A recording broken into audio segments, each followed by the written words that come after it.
Voilà, le réseau relié, donc il existe depuis 2012, créé à la demande de la CPU à l'origine, je dirais, voilà, où fin 2012, une conférence qualité avait été organisée et à l'issue de ça, on a été quelques-uns et voilà, je souhaiterais nommer Sabine Goulin de l'Université de Lorraine, Thierry Bontemps du Labo Pacte à l'Université de Grenoble. Et puis il y avait Caroline Sancier-Calmu aussi qui était à l'époque à l'Université de Reims et moi-même à l'Université de Créteil. Voilà, donc à la demande de la CPU, eh ben, on a construit, bâti ce réseau relié hein, dont les missions premières et les domaines d'expertise ben, sont, voilà, vous le voyez sur la slide, la démarche qualité, l'évaluation et l'auto-évaluation, tout ce qui concerne le SID, le contrôle de gestion et la maîtrise des risques. Voilà, donc on est vraiment sur des thématiques dédiées, je dirais, au pilotage et à la gouvernance des universités, mais pas que. Nous, on est dans un contexte ESR, enseignement supérieur et recherche, donc voilà. Et en parallèle, on a aussi, bien sûr, sur ces thématiques-là, à la fois une offre de services qui comprend à la fois des formations, des modules de formation sur les domaines comme la qualité, l'auto-évaluation, les risques. Et on a aussi, voilà, on essaye de faire une mensuelle chaque début de mois, voilà, donc sur ces mêmes thématiques, et aussi être au plus près toujours au cœur de l'actualité, je dirais. Donc, on essaye de raccrocher l'actualité à l'ordre du jour de nos mensuels. Et puis, et parfois également, on le fait un peu moins en ce moment, mais on fait aussi des ateliers dédiés à ces thématiques au sein du réseau relié. Voilà, donc à peu près 90 événements annuels, 40% de formation, 30% de retour d'expérience ou de mensuel. Voilà, on est passé de rétex à mensuel là depuis cette année universitaire. 20% de conférences et 10% d'ateliers. On a bien sûr des supports de communication. On a une page LinkedIn, on a un site internet, on a une chaîne YouTube. Voilà, le réseau relié, c'est aussi à peu près 800 membres. On a environ 650 abonnés sur LinkedIn. Et puis, pour piloter ce réseau, voilà, donc on est une quinzaine de membres du comité de pilotage. Donc, c'est assez intéressant parce que c'est très hétérogène. On a des fonctions métiers très différentes. Voilà, on a à la fois des écoles, des labos et des universités. Donc, ça, c'est riche, je dirais, en termes d'approche. Voilà, donc, si vous souhaitez nous découvrir, ben, allez sur notre site internet, voilà, relier-univ. Voilà. Bon, Ben, je pense qu'on a fait le on tour a le sur le réseau support. relié. Ouais, c'est bon. C'est bon, on peut Oui, enchaîner sur le parfait. support. Ouais, allez. Je vais le projeter tout de suite. Est-ce que vous le voyez? Non, pour l'instant. Alors, j'ai pas cliqué au bon endroit. Moi, je le vois. Hop. Voilà. Très Là. bien. Super. Allez, Isabelle, on vous écoute. Merci beaucoup de votre présence. Par contre, je suppose que ce n'est pas moi qui ai la main pour passer les dias. Et non, c'est moi. Donc, on va tâcher de se synchroniser. Ouais, vous me dites suivant et je tourne. Voilà, on va y arriver. Un grand merci pour m'avoir permis d'être parmi vous aujourd'hui. Moi, ça fait longtemps que je connais. Je suis de près ou de loin ce qui s'y fait. Donc, c'est un plaisir d'être avec vous aujourd'hui. Je vous en remercie. Donc, ce thème de la force des réseaux et de l'intelligence collective dans la fonction publique me semble être un thème, on peut passer, un thème important au sein de l'enseignement supérieur et de la recherche, qui est mon domaine naturel, hein, puisque je suis professeur à Aix-Marseille Université. Et pourquoi c'est un domaine naturel? C'est un domaine d'autant plus naturel que travailler en réseau, ça fait partie de nos missions, telles que définies dans le Code de l'éducation, hein. J'ai pris ici quelques extraits, quelques mots issus du Code de l'éducation sur les missions de l'enseignement supérieur et de la recherche. On trouve développement de l'innovation, du transfert de technologie, capacité d'expertise, diffusion de la culture, participation à la construction de l'espace européen, l'enseignement supérieur. On peut passer, voilà. Donc autant de caractéristiques les collaborations interdisciplinaires, l'accès ouvert à des ressources, autant de caractéristiques du travail en réseau, de l'intelligence collective. C'est dire si pour nous, travailler en réseau dans l'ESR, c'est quelque chose de naturel. On peut peut-être passer. Et j'ai choisi ici quelques expériences ou quelques faits marquants issus soit de mon expérience personnelle, soit de mon université, qui montrent combien le pouvoir des réseaux au sein de l'ESR est important. Donc là, il va falloir cliquer peut-être au fur et à mesure. Je suis désolée, voilà. Et en plus, ça se bouscule un peu, comme on ne maîtrise pas complètement encore le travail à distance, en tout cas pour ma part. Mais on voit ici que au travers de l'évaluation par les pairs, par exemple, moi je fais partie d'un réseau d'experts sur l'agence européenne de l'agence de la qualité en Belgique, qui est l'homologue du HCERS. Donc on a l'habitude d'avoir des réseaux d'experts qui s'évaluent, qui évaluent les organisations entre elles. On fait des audits croisés sur Calliope.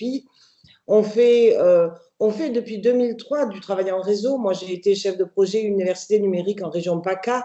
On avait mis en place un bureau virtuel qui permettait aux 6 universités de la région de collaborer de façon très, très simple.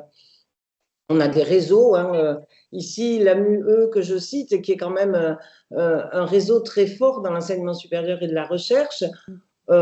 Pour ma part, j'ai participé, j'ai piloté la rédaction de cadres de cohérence des systèmes d'information alors que j'étais détachée au ministère. Donc, on a ici, je viens de finir, enfin, on vient d'ouvrir un MOOC qualité en recherche auquel 17 établissements ont participé. Donc, on voit ici quelle est la force du travail en réseau dans l'enseignement supérieur et la recherche. On a des universités européennes, des masters Erasmus Mundus, tant de choses qui font que pour nous, le pouvoir des réseaux est une évidence.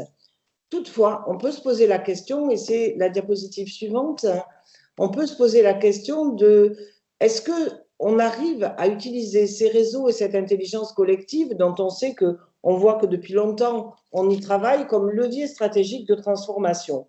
Et j'ai souhaité aujourd'hui profiter de l'opportunité qui m'est donnée pour partager avec vous une démarche qui est une démarche qui a été engagée par le président de l'université, Éric Berton, dans sa mandature précédente, et qui est une démarche qui suit une dynamique d'intelligence collective. Tu vas bien? Oui, ça va, merci. Attention aux micros qui sont restés ouverts, s'il vous plaît. Moyen Donc, cette démarche Imagine-AMU, démarche d'intelligence collective, avait pour but de coproduire un document stratégique à l'horizon 2030 en donnant du sens, c'est-à-dire créer une vision partagée, inspirante pour tous nos partenaires, personnels internes, externes, d'où les réseaux internes et externes dont parlait Sylvie tout à l'heure, et d'arriver à un quorum de participation suffisant pour légitimer les choix politiques et stratégiques à cet horizon-là, sachant que l'université d'Aix-Marseille, c'est 8000 personnels, c'est 80 000 étudiants, donc arriver à un quorum important, c'est toujours un challenge. Donc, pour cela, on avait choisi, le président avait décidé, merci, de proposer, tout à fait, désolé, de proposer une vision 5 étoiles. Alors, la vision 5 étoiles, c'est quoi? C'est se rendre compte que plus on engage les parties prenantes dans la construction de la vision, et plus dans la co-création, et plus ils vont se l'approprier, avoir vraiment une capacité à conduire elles-mêmes les transformations. Et c'était vraiment ce qu'on visait dans ce travail-là. Et donc, on a choisi de proposer une vision 5 étoiles, on peut cliquer là-dessus, donc qui mettait vraiment nos parties prenantes dans le travail de construction. On a vraiment travaillé sur l'intelligence collective. Je vais vous expliquer un petit peu plus loin, on peut y aller. Voilà. Donc, la démarche dans son ensemble, on a commencé par l'analyse des méga-tendances sociétales. On s'est basé sur des réseaux professionnels comme l'EUA, le FQM. Enfin, on s'est basé sur plusieurs réseaux professionnels. On a fait du benchmark, donc là aussi du réseau, avec des universités françaises et étrangères. On a regardé ce qui se faisait ailleurs en matière de démarche stratégique.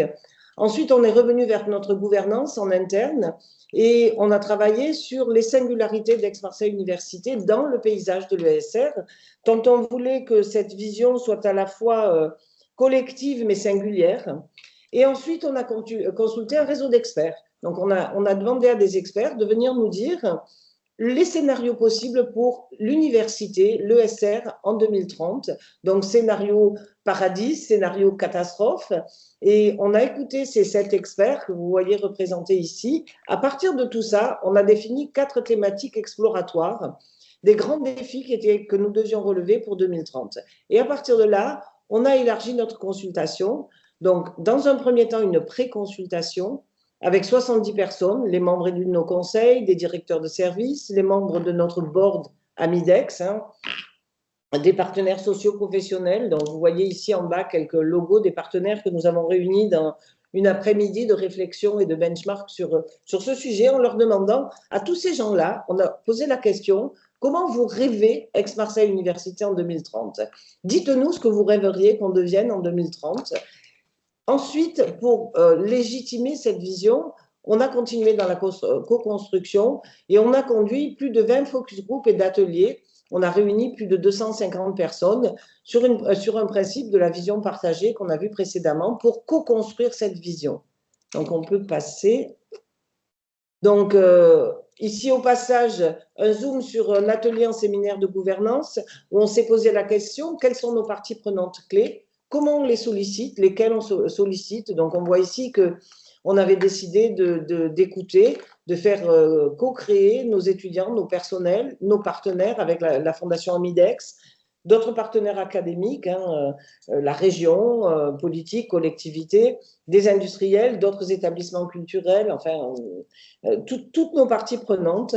Et on avait travaillé sur quelles modalités pour chacune des parties prenantes. On peut passer. Donc, quels sont les collectifs? Quel a été le résultat de ce travail? On a entendu plus de 250 personnes, ce qui, à l'aune de notre taille, peut sembler petit, mais qui était déjà un travail de fourmi. 50 personnalités extérieures ou partenaires, 20 focus group, donc 10 dans les différentes composantes de l'université, 10 séminaires avec la gouvernance, avec le board Amidex, avec nos partenaires socio-professionnels, avec nos alumni, bien entendu. Et on a obtenu ainsi 62 orientations et plus de 100 articles et benchmarks collectés. Avec tout ça, on a produit un document. Donc, le document prospectif Imagine AMU, qui a une caractéristique particulière, c'est que c'est un document qui est basé sur 5 valeurs et qui ne va pas rentrer dans la segmentation habituelle, formation, recherche, administration, mais qui sont 5 valeurs et des ambitions valables pour tout le monde. Voilà, on peut passer maintenant, pas de souci. À partir de là, on a décidé d'utiliser la démarche qualité pour donner de la visibilité, de la cohésion et réduire la complexité. On avait travaillé pendant plus d'1 an sur ce document.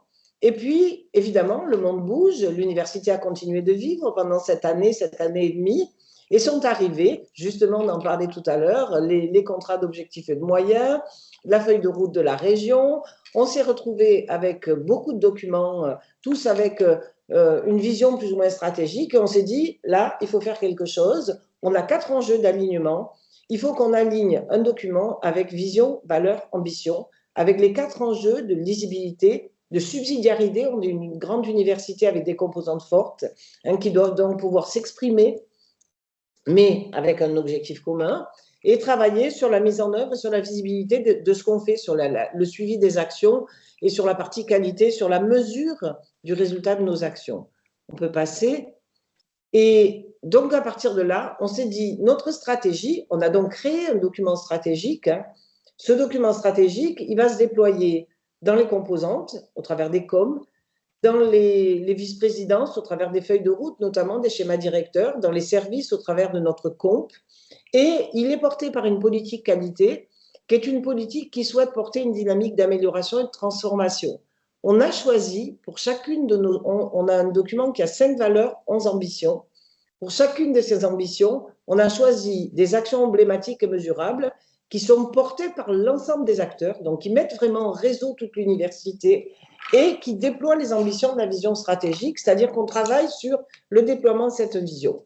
Pour porter ce travail-là, on s'est tourné vers un modèle qui est le modèle de l'EFQM, que je présente rapidement dans cette salle-là, qui est donc l'EFQM, Fondation européenne pour le management de la qualité. Donc, on a été accompagné dans ce travail, j'ai oublié de le préciser, par un consultant qui est le représentant national auprès de l'AFNOR, de l'EFQM, qui est Stéphane Verdoux. Peut-être est-il en train de m'écouter, je ne sais pas. En tout cas, je tiens à le remercier parce qu'il a vraiment apporté une dynamique à ce travail-là que je pilotais. Donc, on a choisi le modèle EFQM, qui est en fait un cadre qui aide les organisations à conduire le changement, à améliorer les performances. Donc, très rapidement, ce modèle, donc, vous l'aurez peut-être vu sur la slide de présentation, je suis assesseur EFQM depuis peu et c'est un modèle auquel moi, pour nos établissements de services publics, je crois beaucoup, qui explique pourquoi notre organisation existe, quelle est sa raison d'être. C'est la partie orientation, comment elle entend mettre en œuvre cette raison d'être et sa stratégie, opération, et qu'est-ce qu'elle a délivré et qu'est-ce qu'elle a l'intention de délivrer demain, résultat. Et ce qu'il y a de particulièrement intéressant dans ce modèle, c'est qu'il fait la part très très belle aux parties prenantes. C'est-à-dire qu'on est toujours en train de se demander quelle est la perception des parties prenantes, comment les parties prenantes sont intégrées à la réflexion dès le démarrage du projet, et pas uniquement après. Et on n'a pas ici ce phénomène très connu en qualité de partie prenante implicite, c'est-à-dire je sais comment ma partie prenante pense, je sais ce qu'elle veut, je connais moi parce que j'ai été étudiant il y a longtemps, ou parce que je connais ses besoins et ses attentes.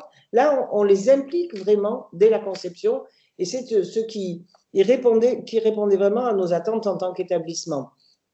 Donc, on peut regarder avec le modèle EXQM un outil qui s'appelle l'outil radar, R comme résultat, A comme approche, fait-on les bonnes choses, D comme déploiement, est-ce qu'on fait bien les choses, et apprentissage et revue. On retrouve ici une boucle qui est très connue en qualité, mais qui est vraiment la façon dont on va mesurer, conduire le changement avec cet outil EFQM.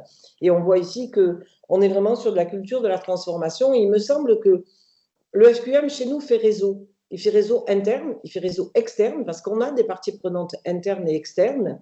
Et il est une bonne méthode pour justement écouter, engager nos parties prenantes dans les changements. Et on va se focaliser, et c'est là que c'est important, et j'en reviens à mes actions tout à l'heure, on va se focaliser sur les résultats de ces actions emblématiques sur 12 mois. C'est-à-dire que dans 12 mois, on va regarder où on voulait être, où on en est, et travailler comme ça le déploiement de la stratégie par des visions et des points d'étape tous les 12 mois. Donc, on peut passer juste rapidement. Alors là, c'est des citations qui sont tirées du modèle EFQM. Donc, le modèle EFQM qui peut servir à différentes choses. Nous, on va s'en servir à Aix-Marseille Université pour une reconnaissance externe. On s'en sert aussi pour piloter nos projets de transformation. Et vous voyez ici, j'ai surligné en jaune tous les moments où les parties prenantes ont la part belle dans ce modèle. Et c'est cela, je pense, qui montre comment le réseau et comment le réseau de parties prenantes peut vraiment porter des transformations dans nos établissements. Alors, je vais faire le lien tout de suite avec l'association France Qualité Performance, parce que cette association, et c'est la slide suivante, cette association porte le modèle EFQM. Donc, notamment, elle permet d'évaluer des établissements au niveau régional et au niveau national avec des évaluations qui sont basées sur ce modèle EFQM. Je suis pour ma part, on l'a rappelé au départ, vice-présidente de la FQP Bouches-du-Rhône. Donc, j'ai juste une slide derrière pour préciser ce que fait l'association France Qualité. Donc, anime et coordonne l'ensemble des réseaux des acteurs français publics et privés traitant de la qualité des démarches de progrès des systèmes de management. Donc là aussi, on est au cœur d'un fonctionnement en réseau. Les réseaux régionaux membres de France Qualité organisent les prix qualité régionaux qui permettent de se mesurer aux organismes du territoire et justement de mettre en valeur les parties prenantes internes, externes et de se mesurer avec l'écosystème de l'organisation. Donc, j'ai noté ici, vous le retrouverez, le lien vers le site web de la FQP Bouches-du-Rhône. Et je vais vous remercier de votre attention. J'espère que je n'ai pas trop empiété sur le temps qui m'était imparti. Voilà. Merci à vous. Merci beaucoup Isabelle. La gestion du temps était parfaite. Je ne C'était sais pas vraiment, si... Bah, vas-y, Virginie. c'est vraiment une intervention très riche et qui peut susciter quand même, je pense, beaucoup de questionnements. Est-ce que d'ores et déjà certains souhaitent prendre la parole et poser des questions à Isabelle parmi les participants? Alors, moi, je vais me lancer avec ma petite question pour peut-être lancer les discussions. Combien de temps ça vous a pris, toute cette démarche d'élaboration de ce projet 2030? Parce qu'on voit une dynamique très participative, très mobilisatrice, beaucoup de groupes. Est-ce que vous pourriez nous préciser sur quelle temporalité ça s'est organisé? On va dire, ça continue, hein, puisqu'aujourd'hui, on est en déploiement de cette stratégie. Donc, je dirais, il y a 3 phases. Hein. Il y a eu la phase Vision 2030, donc qui a pris bien 18 mois de travail pour réunir tous ces gens-là, pour les voir, pour faire des allers-retours avec le board, avec la gouvernance. Hein. On est dans une université, hein, donc il est important que toute la gouvernance soit aussi associée et partie prenante. Hein. On ne plaque pas une démarche comme ça, voilà, hein, on le sait tous. Hein, donc, beaucoup d'allers-retours, beaucoup d'échanges. Ça a pris environ 18 mois pour arriver à un premier document. Là-dessus, on était en fin de mandat du président, hein, donc une période d'élection où on a arrêté de travailler sur le sujet, bien entendu. Hein, on a attendu, on a laissé faire l'élection. Le président Éric Berton a été réélu et donc à partir de là, on s'est remis à travailler, mais alors cette fois avec une vision d'ensemble, on a regardé quels étaient les documents stratégiques qui dans l'intervalle, parce que 18 mois, qui dans l'intervalle émergé de façon du ministère, de la région, feuille de route régionale. Je suis aussi vice-président numérique, donc on a les feuilles de route sur l'IA, on a plein de choses de tous les côtés. On s'est dit, là, il faut qu'on fasse un point et qu'on fasse un document unique. Et on a produit ce document, et là, on en est à comment on valorise ce document et comment on le déploie au travers d'actions emblématiques. Et là aussi, on a un souci qui est ce souci d'intelligence collective, c'est-à-dire qu'il faut qu'on embarque tout le monde. Il n'est pas question qu'il y ait une démarche qualité ou une démarche stratégique ou qui viennent d'un VP ou même de tous les VP. Il faut que vraiment on embarque très très largement tout le personnel et nos parties prenantes dans leur ensemble. C'est pour ça que ça m'avait semblé une expérience intéressante pour les réseaux dans la transformation, hein, parce que là on a vraiment cette ambition sur nos 5 valeurs, nos 11 ambitions, d'avoir 1 à 2 actions de façon à balayer très très large et transversalement. On a essayé d'éviter cette habitude de raisonner formation, recherche, administration. On essaye. Alors évidemment, il y a des actions qui sont plus ciblées. Hein. On a des actions sur l'égalité des chances, par exemple, hein, qui sont ciblées. Mais on a quand même toujours, quand on dit éveiller des esprits critiques, qui fait partie de nos ambitions, ben, ça va être aussi bien pour le personnel, qu'il soit enseignant-chercheur, personnel administratif, que pour les étudiants, que pour les entreprises qui accueillent nos étudiants. On a chaque fois cette vision très très large, mais c'est long, c'est long. C'est du temps long. Mais en tout cas, c'est magnifique. Hein. Est-ce que parmi les participants, il y a des questions, des observations? Est-ce que certains, que vous soyez État hospitalier ou territorial, vous appliquez ce concept EFQM? Je trouve que c'est assez intéressant. Voilà, c'est aussi atypique, c'est pas très très prononcé, enfin au moins dans un contexte ESR que je connais bien, ou même territorial, parce que j'y ai passé quelques années. Donc voilà, je trouve que ces retours d'expérience peuvent être intéressants. Je veux bien prendre la parole. Thierry prenait la parole, oui, c'est ça. Ouais, allez Thierry, on te donne la parole. Bonjour à tout le monde, je suis arrivé un petit peu en retard. Merci beaucoup Isabelle pour cette présentation, c'était très très intéressant. Moi j'ai une question, c'est est-ce que vous avez publié en fait sur le sujet? Parce qu'il y a un retour d'expérience à faire là en termes de management d'organisation qui est assez passionnant et voilà, c'était la question, c'est est-ce qu'il y a eu des articles et des publis sur le sujet? Pas encore, il y aura peut-être, il n'y a pas eu encore, parce que d'abord parce que je l'ai dit tout à l'heure, il y a eu l'élection du président entre-temps, donc au moment où on aurait pu publié notre vision stratégique, on a estimé qu'il fallait laisser la démocratie interne se faire, et donc on a laissé et puis voir quels allaient être les résultats de l'élection. Donc, bien heureusement pour nous, notre président Éric Berton a été reconduit, donc ce qui nous permet de poursuivre cette démarche. Je pense que on va avoir des annonces et des publications pour la fin d'année là, et notamment sur cette politique qualité 2024-2025. Mais c'est dans les intentions, mais non, pour l'instant, on n'a pas publié. Ok, je vais faire un petit coup de pub. On a une publication Caresse en fait avec le réseau qualité en recherche enseignement supérieur aussi, et donc on attend ce genre d'article. Donc n'hésitez pas. On n'hésitera pas de souci, je note. Alors, je vois qu'il y a quelques questions dans la conversation. Alors, peut-être voilà, donc, avez-vous une cellule de facilitateurs en intelligence collective pour mettre en œuvre les focus group et autres réunions collectives? Alors, quand on a fait la partie intelligence collective, on s'est appuyé sur la direction de l'amélioration continue, hein, et notamment, on avait un consultant, Stéphane Verdoux, que j'ai cité tout à l'heure. On s'est appuyé sur la direction de l'amélioration continue et notamment sur Sarah, que j'ai aperçue tout à l'heure dans l'auditoire, donc Sarah Boublenza.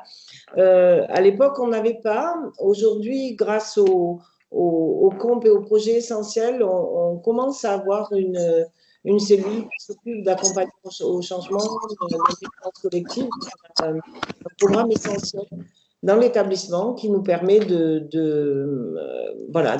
d'avoir ce type d'accompagnement. Et donc, on va profiter de ce déploiement pour structurer ça et arriver vraiment à accompagner ce type de changement, oui. Oui, bonjour Isabelle. Effectivement, donc je fais partie de la direction de l'amélioration continue, mais je crois qu'il y a aussi plusieurs de mes collègues qui sont connectés et on est intervenus ponctuellement en fonction des sujets pour faciliter et animer toutes les séances d'intelligence collective. On a Corinne Verhulst. Merci. Avez-vous observé un effet sur les participants, lesquels, et si oui, qu'est-ce qui en découle concrètement en action? Alors, l'effet était un grand enthousiasme. Tous les focus group, les participants, qu'ils aient été internes ou externes, étudiants, enseignants, professionnels qui sont venus nous rejoindre, étaient toujours très, très enchantés, très enthousiastes de la démarche. On aurait pu craindre une espèce de vague de bureau des pleurs, hein. Je viens là et je me plains de tout ce qui ne va pas, mais les gens ont vraiment joué le jeu. Ils se sont vraiment projetés sur les axes qui avaient été choisis, hein, comme je l'ai montré. Ils se sont vraiment projetés sur comment je rêve à Mu en 2030. Et ça a été le plus compliqué, ça a été de ne rien perdre de toute cette richesse quand on est remonté sur nos axes. Et on a dans les actions emblématiques, on repart certaines actions qui ont été proposées sur le terrain pendant nos focus group, et on a toujours le souci de se dire, est-ce que les gens qui ont participé vont bien se reconnaître? Et c'est compliqué parce que quand on essaye de rassembler ça sur 11 ambitions, on voudrait mettre tout dedans, on voudrait que tout se voit, on voudrait que tout et parfois, on est obligé de simplifier, hein. On a essayé d'arriver à des ambitions exprimées de façon très simple, de façon à ce qu'elles ne soient pas ambiguës. Donc, ça va être publié en interne bientôt, donc j'ai choisi de ne pas vous le montrer aujourd'hui parce que ça aurait été, c'était un petit peu en décalage de temps, mais je vous le partagerai bien volontiers. Donc, on a essayé d'avoir des ambitions qui sont très claires et très synthétiques, et toujours avec cette crainte de perdre ce qui avait été dit. On essaye de garder cette richesse d'action. On a tout gardé, on n'a rien jeté, et au fur et à mesure, les actions s'enrichissent de ce qu'on a entendu pendant ces focus group. Merci Isabelle, on va se prendre encore 2-3 minutes. Donc il y a Fabien qui veut intervenir et il y avait une question de Catherine Musset aussi. Donc voilà, puis après on passera au deuxième intervenant. Donc Fabien, du coup je te laisse la parole. Je ne sais pas, il y avait peut-être quelqu'un qui avait demandé la parole, non, avant? Non, je vois personne. Très bien, alors merci Isabelle pour cette présentation, c'était fort intéressant. Ça me fait plaisir de voir qu'il y a à nouveau des administrations qui utilisent le FQM. C'est vrai que c'est de plus en plus rare aujourd'hui. vous verrez tout à l'heure, dans ma présentation, j'ai copiloté un observatoire CAF EFQM avec l'AFNOR il y a quelques années. Donc, on avait quelques grandes administrations dans notre club. Donc, ça me fait plaisir de voir qu'il y a une certaine reprise. Vous allez peut-être faire des émules. Juste une question. Alors, voilà, donc on a le FQM qui est issu du CAC 40 français dans les années 90. Donc, beaucoup de grandes entreprises l'utilisaient et continuent de l'utiliser aujourd'hui. En 2000, il y a la création du cadre d'auto-évaluation des fonctions publiques, qui est l'équivalent de l'EFQM pour la fonction publique. Donc très peu connu, très peu appliqué en France. Il y a quelques initiatives au niveau de quelques administrations d'État, quelques grandes collectivités, mais c'est vraiment, ça se compte sur les doigts d'une main. Et je voulais savoir si vous étiez interrogé sur choisir un référentiel plutôt que l'autre, ou le FQM s'est imposé de manière évidente. Alors, on s'est interrogé, bien entendu, on s'est interrogé. On a évidemment l'ISO 9000 en qualité que tout le monde connaît, qui quelque part a des résonances très fortes, parce qu'on est toujours sur comment on planifie, comment on écoute ses parties prenantes. On a les mêmes. Moi, je suis responsable d'un master qui forme des responsables QHSE, donc on retrouve, quand on discute et quand on présente ça aux étudiants, on retrouve les mêmes grandes lignes. Le FQM avait pour moi l'avantage de laisser beaucoup plus de liberté, notamment à nos composantes. Dans les universités, on est dans un monde où on va mettre toute une université, 8000 personnes, sous un modèle de type ISO 9000. D'abord, c'est relativement réducteur par rapport à ce qu'on trouve dans le FQM. Et c'est pour ça que, pour en avoir entendu parler, moi, ça m'a semblé être vraiment un modèle qui était un modèle d'excellence. Un modèle qui laissait plus de place, qui avait plus je l'ai rapidement montré tout à l'heure, le FQM, on peut s'en servir de plein de façons. On peut s'en servir pour des projets de transformation comme pour tout l'établissement. Donc, ça laisse la place à chaque composante peut se dire, alors nous, au niveau établissement, on va l'utiliser de façon générale, mais chaque composante peut se dire, moi, je l'utilise pour ma part de telle et telle façon pour déployer la stratégie de l'établissement à ma façon, avec ma propre appropriation. Et donc, il y avait cette articulation qui me semblait intéressante et il y avait cette projection vers l'avenir. Les certifications de ce type ISO 9000, c'est quand même un flash sur le moment présent. Qu'est-ce que je suis capable de faire? Comment j'ai mis en œuvre des choses pour répondre, satisfaire mes besoins, les besoins de mes parties prenantes. Là, c'est vraiment ouvert vers l'avenir. À un moment donné, on s'était interrogé par rapport à la traduction de l'ISO 9000 en enseignement supérieur, parce qu'il y a pas mal d'universités, notamment africaines, qui partent sur ce modèle-là. J'ai les collègues tunisiens, marocains avec lesquels je travaille en réseau, justement, qui partent beaucoup sur ce modèle 21 000, me semble-t-il. Alors, j'ai toujours mes étudiants riraient parce que j'ai toujours un petit souci avec les chiffres, mais je pense que c'est l'ISO 21 000, donc qui traduit l'ISO 9000 pour l'enseignement supérieur, enfin pour l'éducation. Mais finalement, le FQM me semble être celui qui correspond le mieux à nos besoins. Et il y a des universités en Europe qui travaillent sur le FQM, dans le nord de l'Europe, pas mal en Espagne aussi. Et moi, en le découvrant, et donc j'ai suivi la formation pour être assesseur EFQM il y a peu, et ça m'a vraiment conforté pour moi, c'est le bon choix. C'est un modèle qui nous correspond et qui répond vraiment à nos besoins. Bon, super, merci beaucoup Isabelle. Je pense qu'on pourrait faire peut-être une prochaine réunion que sur le FQM pour détailler le modèle, parce que moi, ça m'intrigue à titre personnel, et je pense que d'autres seraient preneurs. On prend la dernière question de Catherine et puis on passe à Marie-Sophie. Voilà, donc je vais faire très, très court. Oh, on t'entend de très très loin, Catherine. Oui, 2-3 minutes, parce que le temps passe quand même. On a encore 2 intervenants. Donc, merci Isabelle, très belle présentation. C'était très intéressant. Pendant que tu nous présentais tout ce travail avec toutes les parties prenantes, etc., je me suis posé la question sur la mise en œuvre des indicateurs en me disant, est-ce que c'était un sujet de difficulté dans votre démarche? Et est-ce que c'est quelque chose qui vous sert un petit peu comme levier de communication, puisque vous avez un déploiement après, je pense que vous allez le le déployer, l'adapter à chacune de vos composantes. Est-ce que justement c'est une problématique ou pas, ou ça va de soi dans la démarche? Voilà, mais en quelques mots. Hein. Oui, en quelques mots, ça va de soi dans la démarche, ça ne va pas de soi dans nos établissements. Le travail avec les indicateurs est un travail qui demande de l'accompagnement au changement. Cette façon de rendre des comptes est quand même relativement, non pas récente, mais par des indicateurs, est quand même quelque chose sur lequel on doit beaucoup travailler. Et je pense que c'est une opportunité qui est ouverte aussi par cette démarche. On a la partie résultat dans la démarche EFQM, où on doit à la fois avoir des indicateurs de type indicateur de performance et des indicateurs de perception des parties prenantes. Les deux sont nécessaires.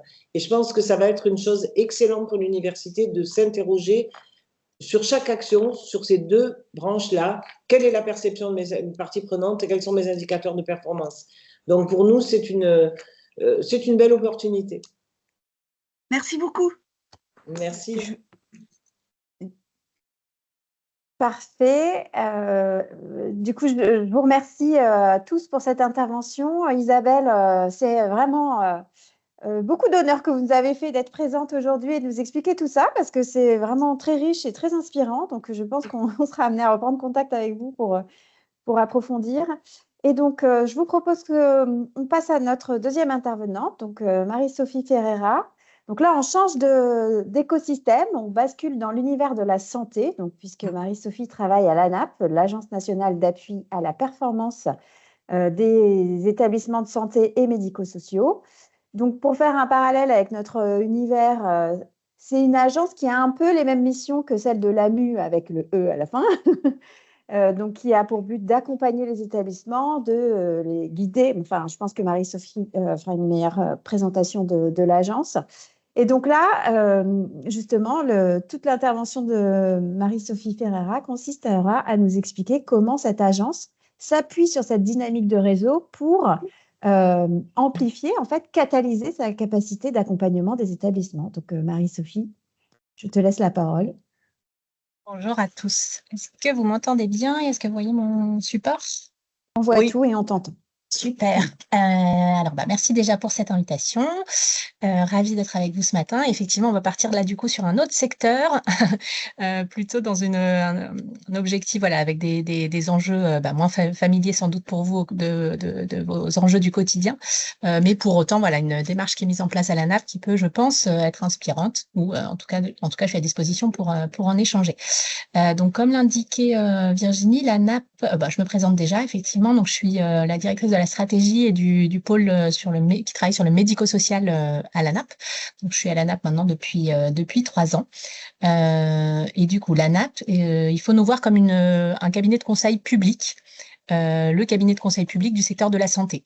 Donc, la spécificité de l'ANAP, c'est que alors déjà, on parle aujourd'hui fonction publique hospitalière, mais on n'est pas forcément, on n'adresse pas que le secteur public, on adresse tous les secteurs, voilà, aussi le secteur privé non lucratif et le secteur privé. Donc, on est là pour appuyer les établissements du secteur sanitaire et du secteur médico-social dans une démarche, de conseil, d'appui, de bienveillance. On n'a aucun rôle de régulation ou de contrôle comme d'autres agences nationales, comme la HAS, les agences régionales de santé, ou voilà, on est vraiment là en appui en société de conseil public. La spécificité de l'ANAP et ce qui fait un petit peu notre force, c'est qu'on est un GIP, donc un groupement d'intérêt public, et on a une convention collective des cabinets de conseil, la convention Syntec. Du coup, on a à la fois les avantages d'une organisation publique, puisqu'on a notre conseil d'administration, l'ensemble des directions d'administration centrale, une double tutelle, ministère du budget et ministère de la santé, mais également toutes les fédérations représentatives du secteur, donc secteur privé lucratif, non lucratif et public. Et du coup, on peut à la fois être être mandatés, sollicités par les pouvoirs publics et le ministère pour des missions de l'agence de conseil public national, mais également, on peut également nous utiliser plutôt comme voilà, avec une vision plutôt privée où on va nous utiliser, et puis après, du coup, il n'y a pas d'enjeu ou d'obligation de publication des travaux qui peuvent nous être confiés. Donc ça, c'est un point un peu important et intéressant dans notre organisation et dans notre statut, qui fait qu'on est vraiment un dispositif assez malléable. Donc concrètement, notre mission, c'est de soutenir, outiller et accompagner les établissements sanitaires et médico-sociaux sur leurs enjeux de performance. Donc derrière, on a 3 modalités d'action. Et après, du coup, je préciserai comment on réalise ces missions. Donc, on produit des contenus opérationnels, donc des guides, des référentiels, des boîtes à outils, des outils. Donc, sur notre site internet, où tout est bien sûr en open source, disponible pour les professionnels de santé, directement les établissements ou les régulateurs, donc les tutelles, les agences régionales de santé, les conseils départementaux. Donc, notre objectif, c'est d'être dans la technicité, dans l'expertise, dans la synthèse, pour faire gagner du temps aux professionnels. Notre deuxième mission, comme une société de conseil, c'est d'intervenir sur le terrain. Donc, on vient faire de l'appui aux établissements donc sur site. Soit on prend les établissements en collectif sur des programmes un petit peu de formation-action où on va les accompagner sur plusieurs journées, soit en individuel. Donc là, c'est vraiment une logique de mission de conseil dédiée, faite un petit peu au cas par cas selon la problématique qui nous est adressée. Voilà. Et donc la philosophie, c'est le pair à pair, la technicité et la bienveillance. Et du coup, pour réaliser ces interventions terrain, c'est là où j'y viens juste après, on mobilise un réseau de professionnels qu'on a du coup, qui sont donc soit sur site avec nous au sein de l'agence, on a des permanents et on est une centaine de TP, soit notre réseau de professionnels en établissement, où on a 600 professionnels en établissement de santé qu'on peut faire intervenir pour nous, soit pour nous aider du coup dans les productions techniques, voilà, nous appuyer avec leur regard métier sur les productions techniques qu'on élabore, soit pour venir appuyer les professionnels voilà, en logique, les collègues viennent aider d'autres collègues. La dernière mission qu'on a, là c'est plutôt une mission confiée à nos permanents, on va dire, c'est une mission d'éclairer la décision publique. Donc là, on peut faire des évaluations de politique publique, des études, basées du coup sur tout ce qu'on voit sur le terrain. Et étant donné qu'on est voilà, une forte présence au sein des établissements, on peut faire certains rapports, soit où on a des commandes et des demandes des décideurs pour cela, soit un petit peu on s'auto-saisit de sujets quand on a vu des choses où on se dit ça mérite d'être remonté aux directions d'administration centrale. Donc voilà un petit peu nos 3 missions. Et après, on travaille concrètement, mais je ne vais pas rentrer dans le détail, sur tous les enjeux de performance des établissements de santé. Donc les enjeux d'usage du numérique au sein des établissements de santé, les enjeux d'organisation des prises en charge au sein des hôpitaux, les enjeux d'investissement, voilà, de politique immobilière des établissements, organisation de la logistique, organisation des achats, politique de développement durable des établissements de santé, tous les enjeux bien sûr d'économie et de finance des établissements. On a une équipe dédiée au secteur médico-social, donc que je pilote par ailleurs, et enfin les enjeux de ressources humaines. Donc, pour nous, la performance, c'est pas que le levier économique, c'est voilà, en agissant sur tous ces secteurs-là et toutes ces dimensions qu'on peut agir sur la performance des établissements. Donc voilà, si je zoome maintenant sur comment on s'y prend et notre dynamique de réseau. Donc comme je vous l'indiquais, on a 100 experts métiers internes, donc qui sont pour peut-être 80% d'entre eux, tous issus déjà d'établissements. Donc, ce sont des professionnels qui viennent voilà, pour une petite partie de leur carrière ou de leur parcours professionnel rejoindre les effectifs de la NAP pour du coup prendre de la hauteur sur leur pratique et voilà, aider le collectif des établissements dans leurs enjeux de performance. Et en parallèle, on anime donc un réseau de professionnels, donc 600 professionnels répartis sur toute la France et aussi en ultramarin.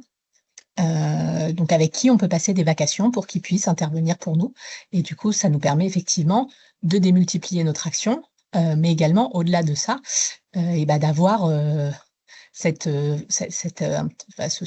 présence terrain et cette légitimité dans nos interventions du fait c'est un professionnel qui parle à un professionnel. Donc, si je zoome sur cette dimension de voilà, mise en réseau de la nappe, où c'est vraiment aujourd'hui un principe fondamental de notre action, l'idée, c'est de rassembler les professionnels de terrain autour de leurs enjeux du quotidien et de bâtir sur les réussites des uns et des autres. Donc, comme je vous le disais, donc l'enjeu, démultiplier notre action, intervenir en pair à pair. Et du coup, le gros avantage qu'on voit, nous, dans toutes nos interventions, c'est que, contrairement à un cabinet de conseil classique, c'est que dès qu'on intervient, du coup, en établissement, on a une suspicion de légitimité. On arrive sur site, on est déjà, voilà, on est déjà jugé crédible par les professionnels qui nous reçoivent. Du coup, on n'a pas toute cette phase de conviction de la nappe vient, qu'est-ce qu'ils vont faire, est-ce que c'est légitime, voilà. Donc on arrive, déjà les professionnels nous accueillent et se disent bon, les résultats vont être vont être intéressants pour nous, on aura quelque chose à apprendre. Donc ça, c'est du fait d'envoyer des professionnels qui parlent à des professionnels, et également du fait de ce positionnement où on est ni régulateur, ni voilà, on n'a pas de mission de contrôle, on est juste là pour venir aider. Donc du coup, c'est vrai que c'est assez agréable, surtout que souvent on nous mandate pour aller dans des terrains où l'établissement a besoin de nous. Donc soit c'est l'établissement qui nous sollicite directement, soit c'est l'agence régionale de santé qui nous demande d'aller intervenir pour le compte d'un établissement de son territoire. Voilà, et donc voilà, donc du coup, et donc le principe aussi d'être sur des enjeux techniques et d'expertise. Donc on est vraiment là où on va poser des diagnostics, construire un plan d'action avec l'établissement, toujours dans une dynamique où on ne va pas faire à la place. Donc on n'intervient que quand il y a un relais local, voilà, une direction, voilà, ou qui va porter, qui va coporter avec nous la mission. On n'est pas des directeurs de transition, voilà, on fait pas de management de transition. On intervient toujours pour le compte ou en appui de quelqu'un qui portera le changement à long terme. Donc ça, c'est aussi une position un peu forte dans nos interventions. On ne fait pas de suivi au long cours parce qu'on a aussi du coup vu le nombre d'établissements de santé et l'ensemble du territoire à couvrir, on doit aussi choisir les zones où on intervient. Du coup, on est plus là pour enclencher des démarches, identifier les choses qui bloquent. On peut faire du suivi après à distance, mais on n'est pas là pour venir, on n'a pas la capacité de pouvoir faire du suivi à long terme.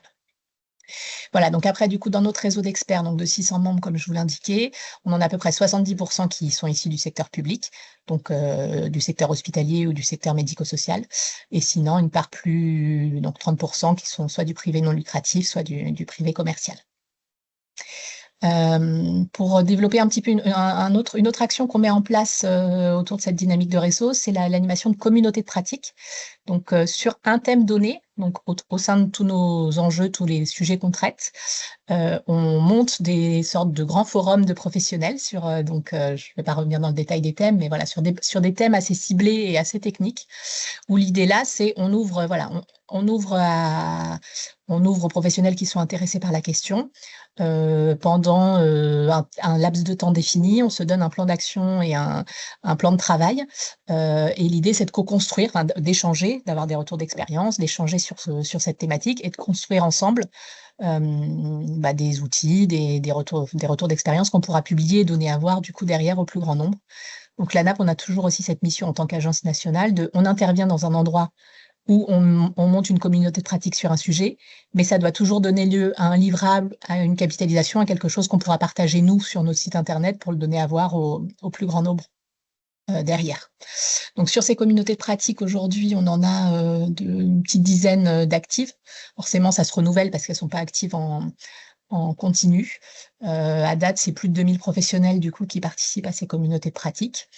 Voilà, et donc ça permet comme je vous le disais, de partager une boîte à outils, de créer cette dynamique de réseau entre les professionnels qui peuvent aussi, au-delà de ce qu'on anime nous, développer leur lien par la suite. Un dernier point sur lequel je voulais aussi vous faire un focus, c'est donc d'autres missions qui nous sont confiées spécifiquement en animation de réseau. Par exemple, on a dans le cadre d'un des axes du Ségur de la santé, on nous a confié l'animation du réseau des conseillers en transition énergétique et écologique en santé, donc ce qu'on appelle les CTEES. Donc c'était un objectif de financer 150 postes. Qui sont en charge du coup, donc c'est un coordinateur qui va coordonner la mission de transition écologique et énergétique pour un pool d'établissements sur un territoire donné. Donc c'est lui qui va, c'était l'idée, donc le national finance, ces 150 postes qui, eux, vont mener concrètement et aider les établissements à mener leur politique de développement durable. Et du coup, l'ANAP anime ce réseau des 150 conseillers en transition écologique. Donc l'idée de ces conseillers étaient en charge d'élaborer un plan d'action pour optimiser et suivre la performance énergétique et écologique dans tous les établissements de santé et médico-sociaux de France. Et du coup, nous, en tant que chargés de l'animation, voilà, on organise des rencontres des coordinateurs, des temps d'échange, des modules d'intégration. On a aussi des rencontres annuelles avec l'ensemble des participants. On a aussi une dynamique interréseau parce que ça, au-delà du secteur de la santé, cette dynamique-là, elle a été créée sur d'autres secteurs au-delà du secteur de la santé. On monte des groupes de travail, etc. Voilà. Et puis, on appuie aussi les établissements porteurs pour des sessions collectives d'aide au recrutement, etc., etc. Et donc là, on a déjà, donc ça fait 2 ou 3 ans maintenant qu'on anime ce réseau. Et il y a déjà des bénéfices qui sont vus. Donc, au-delà de l'animation qu'on fait nous, mais sur cette action et l'action des CTES au sein des établissements de santé. Donc, aujourd'hui, il y a plus de 5000 établissements qui sont couverts par ce dispositif. 65% des établissements sont optimistes quant à leur capacité à répondre aux enjeux du décret tertiaire. 54% pensent que les CTES a permis de faire des économies financières. Et au global, peut-être l'effet le plus marquant, c'est qu'on en a déjà pu capitaliser 13% de réduction des consommations d'énergie des établissements qui ont été couverts par un CTES depuis leur arrivée. Donc les premiers recrutements ont eu lieu en 2021. Ils n'étaient pas tous effectifs en 2021. Voilà, ça vous donne c'est juste pour donner une illustration d'une des actions qu'on mène en animation de réseau et qui montre certains effets de cette dynamique de réseau qui peut être mobilisée sur certains sujets. Voilà. Bon, bah voilà, c'est ce que je voulais vous partager rapidement. Et puis, du coup, je suis à disposition pour répondre à vos questions si ça appelle des réflexions de votre part. Alors déjà, merci beaucoup Marie-Sophie pour cette présentation. C'est pour nous très intéressant d'avoir ces 3 dynamiques différentes, en fait, à la fois des pairs qui vont se réunir sur une problématique commune, des experts qui sont principalement identifiés comme référents, et puis par ailleurs de mettre à disposition aussi des ressources pour venir en appui. Est-ce que parmi les participants, certains ont des questions ? Moi, j'en aurais une, peut-être. Est-ce que tu pourrais nous dire comment sont sélectionnés les experts, ceux qui sont identifiés comme les 600 de votre réseau d'experts, en fait, comment vous les recrutez, en fait? Quel est votre critère? Alors, sur notre site internet, les personnes peuvent candidater spontanément pour intégrer le réseau d'experts. Donc, ils ont juste à nous partager leur CV et une petite lettre de motivation. Donc après, du coup, c'est les équipes métiers de chacun des pôles là dont je vous ai parlé qui vont étudier la candidature, faire un petit entretien avec chacun des experts pour se dire est-ce qu'on a vraiment une expertise spécifique sur un sujet qui peut nous servir aujourd'hui parce que c'est un sujet qu'on traite aujourd'hui ou demain qui pourrait nous servir à ouvrir un nouveau sujet. Donc, c'est d'abord les experts métiers des pôles qui regardent et qui font l'entretien et après, c'est notre directeur général qui valide tous les CV pour l'intégration des experts. Donc ça, c'est la partie où les personnes candidatent spontanément. Et après, quand on a aussi une autre démarche, c'est quand on va avoir une mission qui nous est demandée par une ARS ou voilà sur un sujet qui est un petit peu nouveau, où on n'a pas forcément l'expertise dédiée ou l'expert disponible, voilà. Et ben là, on va aller un petit peu à l'appel aux candidatures. On va nous activer, tous les professionnels de l'ANAP, activer nos réseaux personnels ou les réseaux de réseau pour aller un petit peu identifier un profil ciblé eu égard à une mission donnée. Donc, il y a les 2 démarches. Ok. Et ce que je n'ai pas indiqué, c'est que dans les modalités, donc on a un contrat tripartite qui est signé entre nous, l'établissement et du coup l'expert quand il rejoint la NAP, voilà, qui scelle un petit peu les contrats de ce partenariat, disons. Et après, quand on les mobilise, donc ça veut dire qu'ils acceptent de donner un petit peu de temps pour les réunions d'échange où on leur présente nos travaux, des temps où on va juste brainstormer sur des sujets. Donc ça donne pas lieu à rémunération. Et en revanche, quand on les missionne vraiment sur soit une mission d'expertise, soit l'appui à la production, enfin voilà, parce que ça va demander du temps de travail concret. Dans ces cas-là, on passe une vacation avec eux sur le principe des experts visiteurs de la HAS. Voilà, donc du coup, ils sont défrayés, ils sont rémunérés pour cette mission. On a dans le chat une question. Lorsqu'une communauté de pratique crée un outil, est-il arrivé qu'il soit repris et promu par le ministère de tutelle? Un exemple, point d'interrogation. Oui, plein de fois, parce que pour le coup, on peut aussi mettre en place des communautés de pratique parce que le ministère de tutelle nous passe commande en fait de lancer une communauté de pratique sur sur ce sujet-là.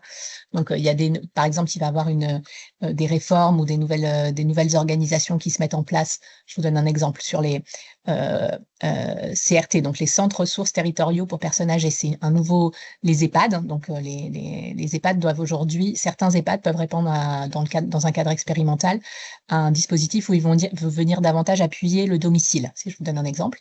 Donc ça, c'est 600 EHPAD sur le territoire qui vont répondre à cette expérimentation-là. Et du coup, le ministère nous a demandé d'accompagner cette expérimentation.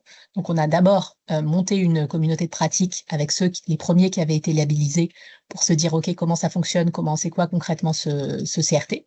Et du coup, de cette communauté de pratique, on en a tiré là aujourd'hui tout un guide et un pas à pas pour les prochains qui vont être labellisés, pour qu'ils sachent comment s'y prendre.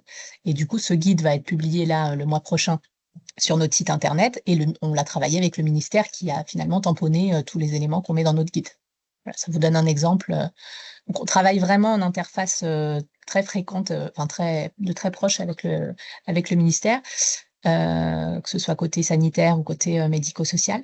Et très souvent aussi, soit c'est une commande, soit parce que soit via les interventions terrain, soit via des communautés de pratique, les professionnels nous font remonter des sujets où on voit qu'il y a un enjeu autour de ce sujet-là. On peut nous aussi, du coup, aller taper à la porte du ministère et nous demander qu'il nous passe commande ou mandat sur ce sujet-là parce qu'on se dit qu'il y a matière à faire une production nationale sur ce sujet. Donc, c'est vraiment vase communicant. Ça permet, le ministère voit aussi l'agence et s'en sert comme la proximité terrain et justement les coûts de terrain que eux n'ont pas toujours les moyens de mettre en place. C'est vrai, pour le coup, c'est vraiment une chance, c'est assez unique dans le secteur public d'avoir une agence de conseil dédiée à un secteur donné. Donc après, il y a la DITP, mais qui sont multisectoriels. On a le CEREMA pour les collectivités territoriales, mais voilà. Si je peux me permettre, excusez-moi. Alors, c'était juste pour faire un petit témoignage, parce que moi, j'ai eu l'occasion, il y a quelques années, de participer à une démarche. Alors, à l'époque, c'était la MEAH, qui a du coup été fusionnée avec, je ne sais plus quelle entité pour donner la nappe. Et donc, c'était des démarches très structurées. On allait une fois par mois en équipe. Moi, j'étais dans un établissement de santé hospitalier. On allait une fois par mois en équipe à Paris. On avait des données à collecter. On travaillait vraiment de manière très structurée avec un conseiller, c'était top. On en a ressorti un guide, tel que vous l'avez dit. Et aujourd'hui, le guide est toujours disponible. D'ailleurs, je l'ai vu dans le site de la NAP. Et aujourd'hui, moi, pour ma part, dans le cadre du travail à l'université, j'utilise des guides de la NAP que je retranscris dans le cadre de nos travaux, par exemple sur les RH, sur la DIRNUM, etc. En fait, par exemple, sur le schéma directeur, je trouvais qu'il y avait des mines d'informations énormes. Et c'est vrai que c'est dommage. Là, nous, à l'université, on ne connaît pas forcément ce type de ressources. Et je pense que c'est très important de communiquer là-dessus. Il y a une mine d'informations vraiment énorme sur tous les sujets. Oui, merci. Et c'est vrai que forcément, nous, on cible plutôt des communications aux secteurs de la santé, mais c'est vrai que la transposition, je pense à tous nos travaux sur le développement durable aussi, où c'est centré santé, mais je pense que les universités ont plein de choses. On a une veille réglementaire, on a des enjeux sur des leviers de financement, de projets, etc. Et je pense que c'est plein de choses qui sont duplicables en l'état à votre secteur également. Eh bien, merci. Et les enjeux RH également sur l'attractivité, etc.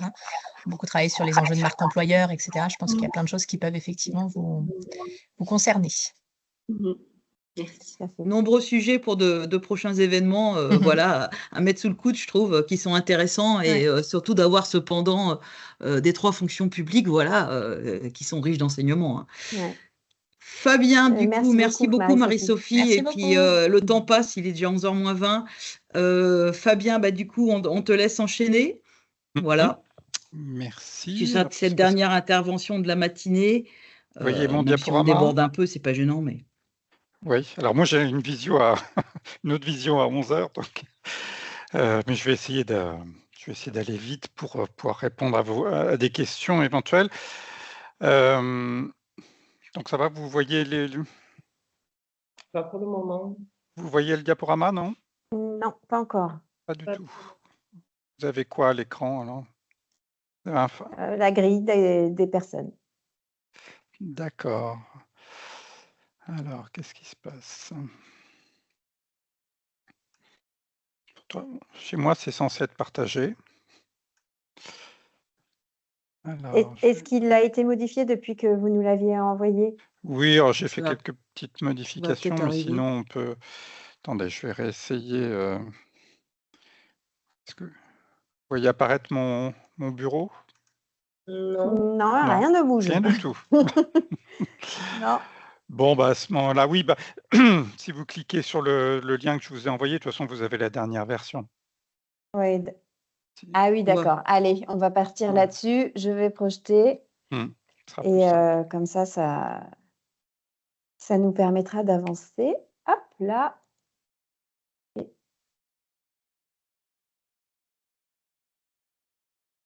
C'est parti. C'est bon. C'est bon? Que vous voyez bien le support en Parfait. Très bien. plein écran? Allez, vous me faites un petit top pour que je tourne les pages. OK. On a à peu près 15 minutes, Fabien, Oui, ça serait bien. Voilà, pour qu'on fasse le temps de questions et de conclure aussi. Tout à fait. Donc oui, on peut passer déjà à la première diapo. Voilà, donc je me présente, donc Fabien Maleret. Donc merci de m'accueillir pour ces échanges que je trouve déjà très intéressants. Moi, je suis responsable qualité dans la fonction publique territoriale depuis 27 ans. Et au cours de ces 27 ans, après un début de carrière dans l'industrie, je suis arrivé en 1996 dans la fonction publique territoriale, et autant vous dire qu'à l'époque, quand on parlait de démarche qualité, on me regardait un peu comme un extraterrestre. Et donc très vite, j'ai ressenti le besoin de... En fait, on était une petite dizaine de collectivités engagées dans les années 96-97. Donc on a dû créer, on a dû faire du réseautage pour voir comment avoir une démarche qui soit évidemment adaptée au secteur public et pas calquée sur le privé. Donc au cours de ma carrière, je suis passé par la mairie d'Elancourt, la mairie de Nancy, la métropole du Grand Nancy, et actuellement je suis au bassin de Pompée. C'est une communauté de communes qui est située entre Nancy et Metz, pour vous situer. Je suis également parallèle, alors je suis également enseignant pour l'Université de Lorraine. Et puis enseignant depuis 25 ans pour le CNFPT, qui est notre école d'un centre de formation de la fonction publique territoriale. Et à ce titre, donc spécialisé en formation qualité, et je forme depuis pas mal d'années, donc pas mal de responsables qualité. Voilà. Et moi, j'ai travaillé au cours de ma carrière sur pas mal de référentiels, donc sur Marianne, sur le label Marianne, que j'ai accompagné via France Qualité Publique depuis le tout début, même depuis le label Marianne. Service Public Plus, où je suis encore associé via les groupes de travail de la DITP. ISO 9001, 14001 et 45001, bien sûr. Et puis, comme je vous l'ai dit tout à l'heure, j'ai pas mal travaillé aussi sur le CAF et le FQM. Donc comme je vous l'ai dit au tout début, premier groupe de travail, il y avait un groupe service public au sein du Mouvement français pour la qualité Île-de-France. Donc c'était vraiment le tout premier réseau service public. Donc c'était assez intéressant. Ce groupe a donné naissance au premier référentiel qualité pour les collectivités qui s'appelle toujours Caliville. On travaillait aussi étroitement à l'organisation du premier salon de la qualité, le CISCAL, pour ceux qui ont connu. Je regrette qu'il n'y ait plus de salon qualité de ce type aujourd'hui. Et puis, on a créé des liens avec AFNOR et puis d'autres confrères avec qui on est toujours en contact, certains depuis plus de 25 ans. Alors, autre raison, association France Qualité Publique, qui a été créée en 2001, je crois, de mémoire, à l'issue, je ne sais pas pour ceux qui connaissent un petit peu l'historique des mouvements français pour la qualité, il y a eu en 2001, il y a le retrait des subventions du ministère de l'Industrie, ce qui fait qu'il y a pas mal de mouvements français pour la qualité qui ont dû mettre un peu la clé sous la porte. Et donc, on a fait le choix à cette époque de créer une association spécifique pour le service public. Donc, une association très dynamique qui a produit pas mal de guides. Je vous ai mis quelques exemples de guides qu'on avait publiés à l'époque, qui sont toujours en vente aux éditions de la documentation française. On avait des collèges d'élus, fonction publique, État, hospitalière, territoriale, des syndicats, les chercheurs. On faisait pas mal de lobbying. C'est vrai qu'auprès des différents ministres de la fonction publique. Voilà, donc comme je vous l'ai dit, on a travaillé sur l'élaboration de la charte Marianne, du label Marianne. On était un petit peu à l'origine d'ailleurs de la création du label Marianne. On travaillait également étroitement avec les réseaux santé-qualité, les chercheurs. Voilà, puis on avait également organisé une grande enquête à destination des responsables qualité en 2007, je crois de mémoire. On avait eu 260 réponses, qui est particulièrement remarquable parce qu'aujourd'hui, il y a toujours une grande enquête à destination des responsables qualité qui est d'ailleurs sous l'égide de l'association France Qualité Performance. Mais il y a quand même beaucoup moins de réponses. En tout cas, sur le secteur public, on n'a que 70 répondants sur la dernière enquête. Donc, c'est vraiment dommage qu'on n'ait plus ce miroir. C'est la dynamique qu'on pouvait avoir à l'époque sur les réponses des responsables qualité des 3 fonctions publiques. Donc, je vous invite, pour ceux qui ne connaîtraient pas, à répondre au baromètre organiser donc un baromètre AFQP qui est piloté par un prestataire, un éditeur de logiciels qui est Pix4, pour ne pas faire de publicité, mais je trouve qu'ils font ce travail de manière bénévole et c'est vraiment intéressant. Donc, je vous invite, chers collègues, à répondre à la prochaine édition du baromètre si vous ne l'avez pas fait et les résultats du baromètre de 2024 qui sont actuellement librement téléchargeables, je pense, sur le site de la FQP. Voilà, donc l'association France Qualité Publique, donc, qui était vraiment une super machine qui malheureusement a disparu en 2008 et voilà, et c'est vraiment dommage. Alors peut-être que le réseau relais pourrait prendre en tout cas, il faudrait peut-être trouver un système pour interconnecter nos différents réseaux d'associations professionnelles. Voilà, j'en ai parlé aussi tout à l'heure, de 2005 à 2008, donc on a créé l'observatoire CAF-FQM, un partenariat entre l'AFNOR et France Qualité Publique, donc qui a créé une dynamique de réseau autour de grandes administrations. Donc, on avait fait la promotion à l'époque des modèles CAF FQM. Donc, c'est vrai qu'à l'époque, il y avait une vraie promotion qu'on n'a plus trop, malheureusement. Alors, j'espère que grâce à Isabelle, ça va pouvoir relancer la dynamique. Ça avait permis la création d'un poste de référent CAF à Bercy, qu'on n'a plus aujourd'hui, malheureusement. On avait une vraie visibilité à l'échelle européenne et puis on avait participé également à l'organisation de la 5e conférence européenne sur la qualité des services publics à Paris en 2007 au CNIT La Défense. Je ne sais pas si certains ont pu participer à cette manifestation, mais voilà, vraiment plusieurs milliers de responsables qualité de toute l'Europe qui étaient réunis au CNIT à La Défense et voilà, c'est vrai qu'on regrette cette époque. Voilà, et puis donc perte de dynamique de la promotion de ces 2 référentiels. Alors moi, entre 2008 et aujourd'hui, je suis administrateur de qualité service public Lorraine, même président depuis 2011. Donc c'est la dernière association régionale du réseau France Qualité Publique. Voilà, donc c'est vrai qu'avant, il y avait Rhône-Alpes Qualité Publique également. Aujourd'hui, il n'y a plus que nous qui avons cette spécificité d'être réservés aux 3 fonctions publiques. Alors, c'est vrai qu'on ne peut pas vous mentir, on a beaucoup de qualiticiens de la fonction publique territoriale et pas mal de gens aussi de l'Université de Lorraine. Voilà. On a une adhésion au réseau des auditeurs internes croisés. Voilà, donc ça, c'est nos collègues de Franche-Comté-Bourgogne qui ont créé ce réseau. J'en parle sur la diapo d'après. Et donc, on a repris la méthode de ces clubs donc depuis 2011. On a une particularité dans notre association, c'est qu'on a voté la gratuité des cotisations depuis 2017.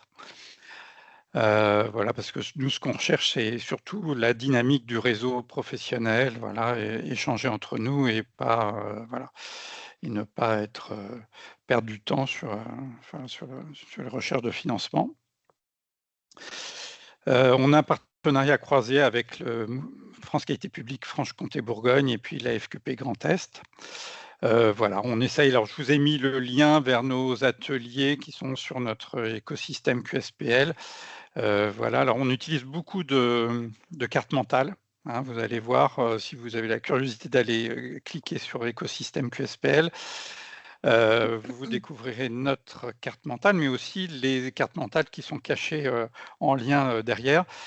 Voilà, et donc, alors ça, c'est un retour d'expérience plutôt positif que je vous conseille. C'est vraiment, voilà, avant, quand on faisait des ateliers, on faisait des comptes rendus d'ateliers, voilà, on partait sur des guides. Aujourd'hui, on s'aperçoit que voilà, l'information évolue tellement vite que le seul moyen d'avoir quelque chose d'un peu dynamique, c'est de créer une carte mentale sur un thème et de le faire vivre, le faire évoluer avec le temps, voilà, de manière collaborative si possible. Voilà, donc ça c'est aussi un retour d'expérience que je vous conseille. Et on travaille également sur la promotion de la méthode Kanban pour le pilotage des plans d'action, parce qu'on s'est aperçu, il y a autour de 2015-2016, on avait beaucoup de responsables qualité qui nous disaient, nous, notre vraie difficulté, notre principale difficulté, c'est de faire tenir des tableaux de bord à nos pilotes de processus. Voilà, on avait tout essayé, Excel, PowerPoint, voilà, Word. Et puis à l'époque, on a découvert la méthode Kanban et la dynamique Kanban, voilà, appliquée. En fait, on a dévié l'outil Kanban pour piloter un processus et ça fonctionne plutôt très bien. Et là, en ce moment, on a vraiment un vrai enthousiasme autour de ces méthodes. Voilà. Alors après, à déplorer évidemment le manque de temps de disponibilité de nos animateurs et aussi des adhérents et l'impression d'être un peu isolé au niveau national, j'en ai un peu parlé. Hein. Et donc du coup, on a même des adhérents d'autres régions qui font partie de notre réseau, ce qui est étonnant. Voilà. Pour finir, je crois que c'est la dernière diapo. Parce que, alors, j'ai fait un choix dans les réseaux auxquels j'ai participé.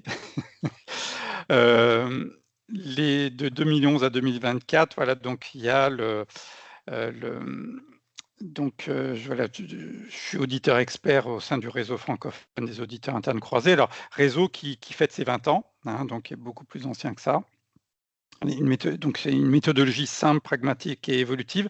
Je ne sais pas si vous voyez sur la diapo, mais on a les petites puces correspondent au réseau qualité qui utilise la méthode du réseau ACID.